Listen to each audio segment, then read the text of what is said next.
بالکل حکومت ہلتی ہوئی لگ رہی تھی. اور میں نے اس دن کہا تھا کہ مجھے اب لگتا ہے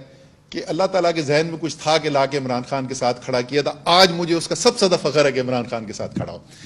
تو لیکن اس سے پہلے میں کارپوریٹ ورلڈ میں تھا, اور آپ کو پتا ہے رضوان, تمہیں پتا ہے مجھے ستارہ امتیاز ملا تھا. پتا کس بات میں ملا تھا؟ سرمایہ کاری پاکستان میں لانے کے لیے 5 مختلف انڈسٹریز کے اندر. تو مجھے سرمایہ کاری کے بارے میں کوئی 1-2 چیزیں پتہ ہیں, اور میں آپ کو بتا رہا ہوں کہ کوئی دنیا میں نئی معیشت ایجاد نہیں کر سکتا جب تک غیر یقینی کی صورتحال ہے. معیشت ریکور نہیں کر سکتی جہاں آپ کو یہ نہیں پتا کہ یہ حکومت, یہ نظام جو ہے اگلے مہینے تک چلے گا یا نہیں چلے گا,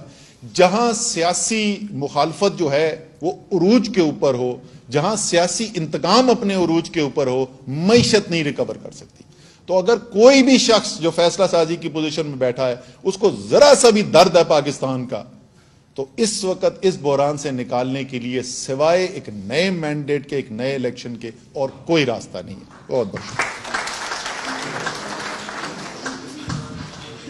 تھینک یو اسد خان صاحب.